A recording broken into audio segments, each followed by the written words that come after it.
it is not uncommon to grab the ledge 20 times. Additionally, Meta Knight cannot pick the stage ever. There's no DSR, there's nothing. Meta Knight does not get to interact with the stage list at all. He is just playing the game and winning. And here we go. Furon is his opponent, so we're going to see some Ike here, the signature Ike from Furon. A genuine question, because I absolutely know nothing about Brawl. I haven't played this game since when I was like 2. Yeah. What does Ike do So against Meta Knight? Against Meta Knight specifically, Ground start trip. Yeah, round start double trip, I think. I'm not entirely sure. Yeah, we'll just have to see. I'm sure we'll be able to talk a lot more once this game is over and we can see some adaptation in round 2. But immediately I'm seeing Corey playing like this boxing game with that jab right there. I've noticed that like every time Corey has been on stream, he does just kind of get right in your grill and threaten like jabs and throws, which is really interesting to me. Yeah. Coming from like Ultimate, where this is a Nair character and nothing else. Yeah. I believe it's because just everything else in Ike's kit is just way too laggy to throw out as like a non-committal option, so jab is just always going to be the best thing. That in combination with Ike's elite spot dodge just makes it an incredible scrub killer against any character regardless. I gotcha. That makes sense. Any of these scrap situations, you see that jab come out like that, and it ends up killing pretty soon as well. Like on the ledge, you could expect it to kill at like 130, 140 with some mediocre DI, which, given that we have a lot of new players here, that's not something that would be too rare.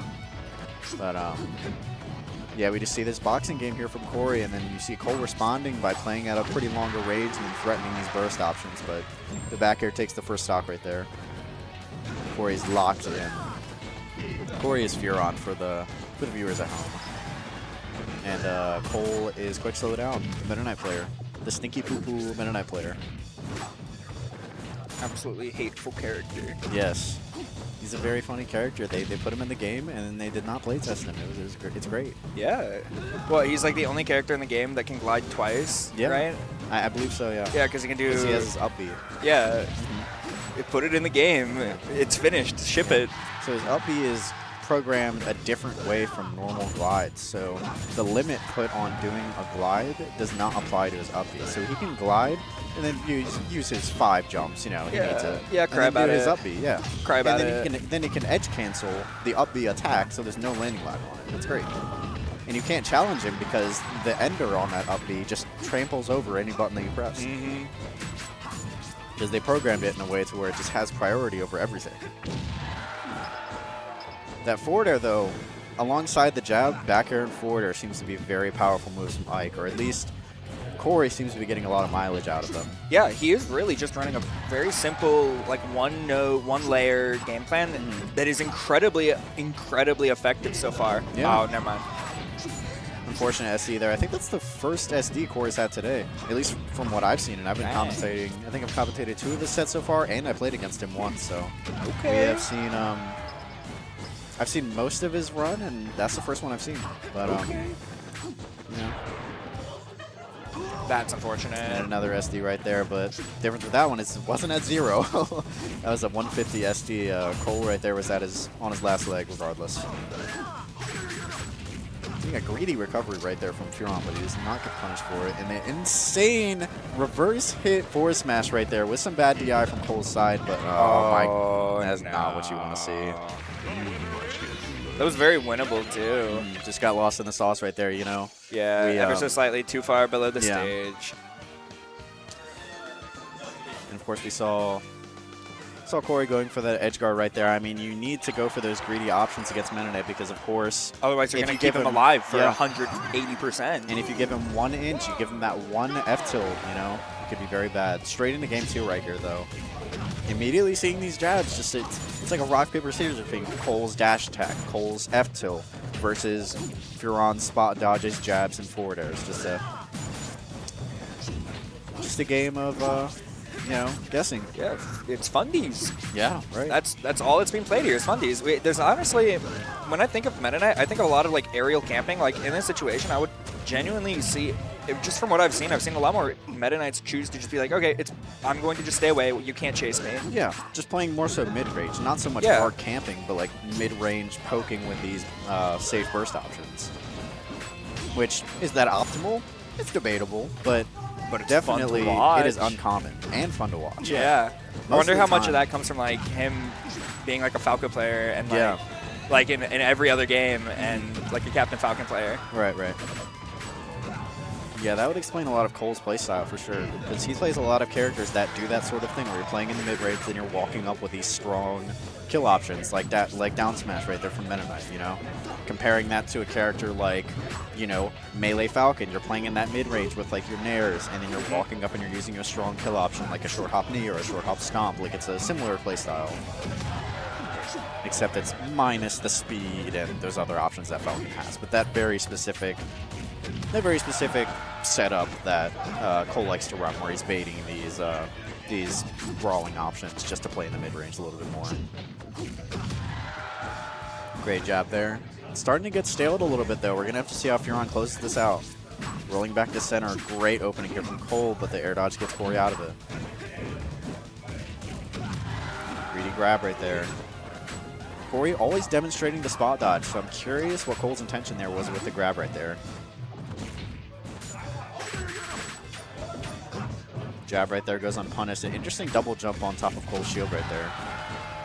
Another jab. Here we go. Another advantage stay here from Corey. Let's see how he plays it. Nice and slow from Cole, and the up tilt closes it out. Beautiful up tilt. Catching the lazy recovery right there. Cole does not want to go to ledge and deal with that jab. Speak with the devil. Really lucky trip right there.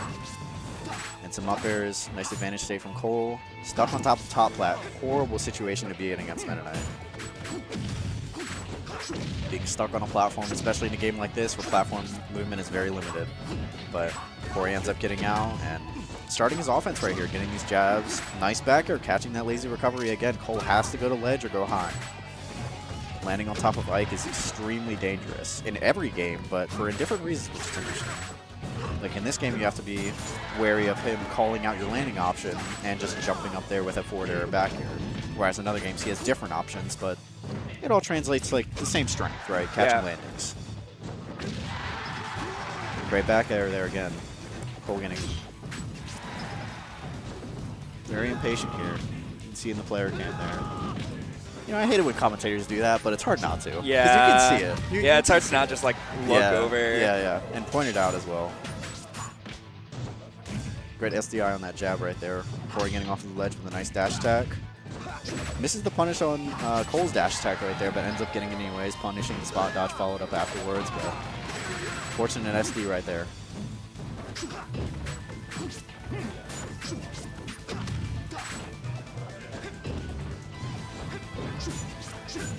Great job pushing Cole off of the platform right there, but Cole ends up getting an opening off of it. Nice advantage stay here from Cole. We can see how he plays it. No punish there? Okay. Low shear here from Cole. No light shielding in this game, keep in mind, so Cole cannot rely on that shield very much right now, especially with Ike's powerful shield poking options.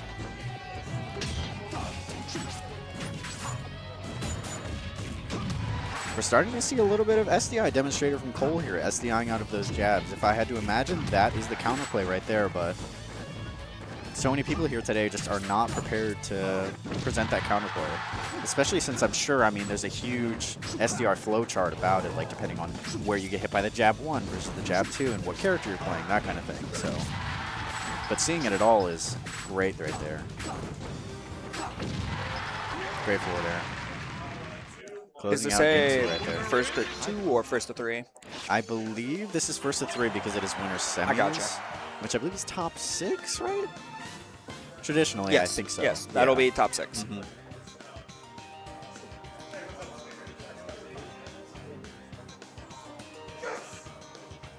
You see a nice break right here from Corey. And we are right into game 3, back to Battlefield. Interesting. I'd love to hear Corey's mindset on going back to Battlefield, Yeah. especially with it being so hard to play against Meta Knight when you're on platforms. Maybe it's possible that he thinks that, you know, his advantage staying on platforms outweighs Meta Knight's, right? It's possible. Yeah, especially with how well he's been using his aerials. Like, sometimes it's been seeming like he can actually ledge trap Cole very well as well. Just especially with how high up his forward air hits.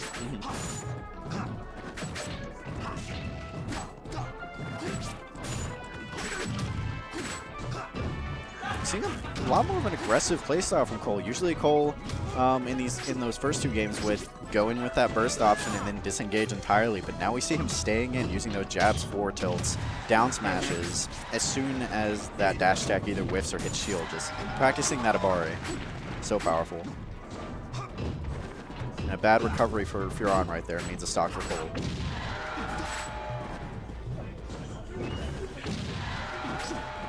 And there's that lazy recovery we talked about before again, right? Yeah, that up tilt is surprising me every time it hits. It seems like it has a lot more forward range than it actually would visually imply it does. And with especially how powerful of a move it is, that's definitely something I think Cole,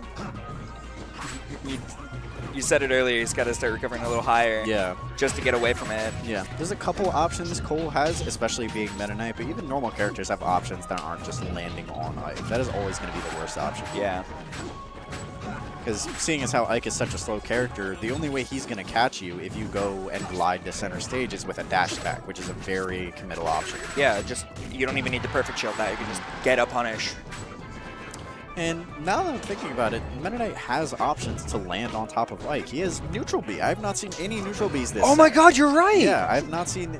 Neutral B would just completely destroy that up tilt, if I remember correctly. Yeah, I completely forgot about that. Yeah. We'll spin the win, take the stock easily. Okay. Yeah, so... No mid-side coaching, of course, but if I was Cole... If I was Cole, I would Cole, use the good move. Yeah. I'd use the better move. If I was Cole, I would stop playing for the people. I would just, you know, I would press neutral B and I would have some fun. Yeah, I would press neutral B and then I'd make a funny face at the camera. Have you seen that kid, OG kid in Melee? Oh my god, yeah. Be the next OG kid. Oh, that up smash. Landing with down air right there.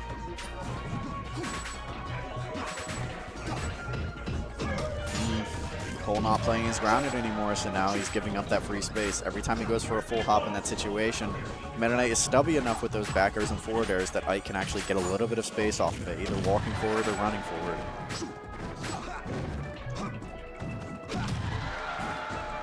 Another jab right there. So Cole recovers. Another recovery right on the ledge. I'd be shocked if we don't see another up tilt kill this game. Cole is not practicing that counterplay right there. Back at a down smash. Kills even with the momentum canceling from Furon.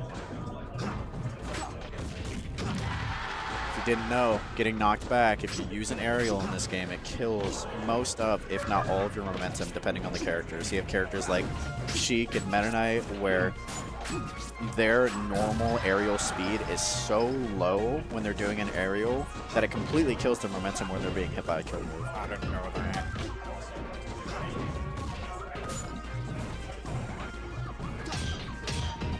Some shield flickering. I like to see that counterplay from Furon right there from those dash attacks, just trying to perfect shield the dash attacks to get a guaranteed punish, because I believe it is safe otherwise. Good read on the Abare there with that up air. That helicopter right there is extremely powerful. Barring the lag, it is a very good move.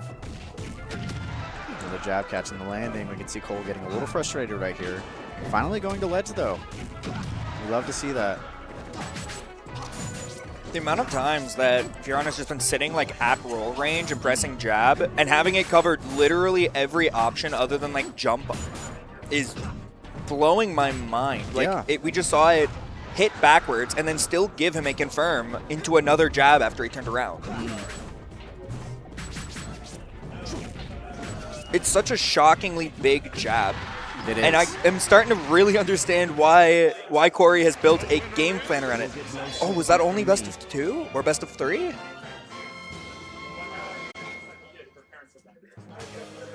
I guess so. Wow. Okay. It's not the best way to